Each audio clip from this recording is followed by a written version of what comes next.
Hello everyone, সকলকে welcome Gauri queen চ্যানেলে। তো চলো আজকে তোমাদের রিকোয়েস্টের একটা ভিডিও নিয়ে এলাম। সেটা হলো আজকে একটা বাথিং ব্লগ। তো চলো বাথিং ব্লগটা শুরু করা যায়। তার আগে পুরো ব্লগটা দেখবে বন্ধুরা, ঠিক আছে? আর তোমরা লাইভের মধ্যে অনেক ফ্রেন্ডরা বলেছিলে বৌদি অনেকদিন বেশ বাথিং ব্লগ দাওনি, তো আমরা একটা বাথিং ব্লগ দেখতে চাই। তার জন্য ভাবলাম যে চলো আজকে হাতে টাইম আছে আর একটু বাথিং ব্লগটা করে নিই। আর এত রোদ বন্ধুরা, কলতলায় বসে স্নান করছি, তো বাইরে মানে বাথরুমের মধ্যে স্নান করলে কি বলো তো ভিডিও শ্যুট করতে খুব অসুবিধা হয়। তার জন্য আজকে একটু খোলামেলা জায়গাতেই ভিডিওটা শ্যুট করছি, মানে বাইরে কলপারে আর কি। তো দেখো আমি মাথাটা আগে ভালো করে মাথাটা ধুয়ে নিই। আর বেশ অনেকদিন ধরে ভাবছিলাম মাথাটা শ্যাম্পু করবো, অনেকদিন বলতে তা 2-3 দিন হলো মাথাটা শ্যাম্পু করা হয়নি।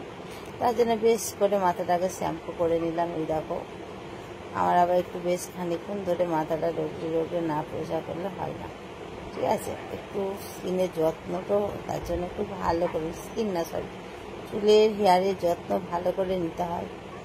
আর আমার তো স্নান করতে গেলে এতটা টাইম লাগে বন্ধুরা, ফেনাগুলো দেখো পুরো মানে রোদে। আমি যখন ভিডিও শ্যুট করি ক্যামেরাতে আমি আমাকে দেখতে পাচ্ছিলাম না যে আমি একটু মুখের ফেনাগুলো আমি ধুয়ে পরিষ্কার করে নেবো শ্যাম্পুটার, এই শ্যাম্পু না সরি হ্যাঁ শ্যাম্পুরই। তো আমার মাথাটা পুরো গেছে। তো যাই হোক মাথাটা ধুয়ে নিলাম, ধুয়ে নেওয়ার পরে এই দেখো যেটা কন্ডিশনার, সেটা আমি একটুখানি কন্ডিশনারটা শেষ হয়ে গেছে, না শেষ হয়ে যায়নি, আছে অনেকটাই, মানে ওটা জমে গেছিলো। কন্ডিশনারটা দিয়ে এবার যতক্ষণ হাতে পায়ে সাবান টাবান লাগাবো ততক্ষণ কন্ডিশনারটা চুলের মধ্যে দিয়ে রেখে দেবো। 5 মিনিট তো রাখলে খুব ভালো। তো চলো 5 মিনিটই থাকবে, যেহেতু আমি সাবান মাখতে একটু বেশি ভালোবাসি, বুঝলে সোনারা। সাবান না মাখলে আমার আবার স্নান হয় না। এই দেখো ঘষে ঘষে ভালো করে সাবান মেখে নিচ্ছি হাতে পায়ে গলায় সব জায়গাতে আর কি। সাবানটা ভালো করে মেখে নিই, মেখে নেবার পরে তারপরে করবো স্নান। আজকে মুখে ফেস ওয়াশই ডেলি, আজকে মুখটা একটু স্ক্রাব করবো, অনেকদিন করা হয়নি তো তার জন্য। আর বেশ এখন পার্লারও যাওয়া হচ্ছে না কিছু কারণের জন্য, পার্লার একদমই যাওয়ার টাইম পাচ্ছি না। পার্লারে দেখো পুজো চলে এলো, পুজোর এখন পর্যন্ত শপিংও করলাম না। তারপরে দেখো চুলের হেয়ারেরও কিছু করলাম না, একটু ভেবেছিলাম যে স্মুথনিং করবো, তো সেটাও করা হলো না। জানি না এখন কি হবে না হবে, কিচ্ছু বলতে পারছি না। আর এই দেখো মুখটা আগে ভালো করে একটু ফেস ওয়াশ করে নিই। আমার ফেস ওয়াশটার মধ্যে দেখো ব্রাশ টাইপের এই জায়গাটা মানে করা আছে এরকম। এই ফেস ওয়াশটার নামটা আর বললাম না, তোমরা যারা ইউজ করো তারা বুঝতে পারলে কোন কোম্পানির ফেস ওয়াশ আমি ইউজ করছি।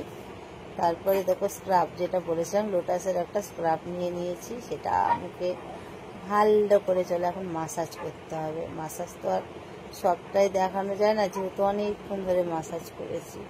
স্কিনটা একটু ভালো করে মাসাজ না করলে তো মুখটা ঠিকঠাক হবে না, না?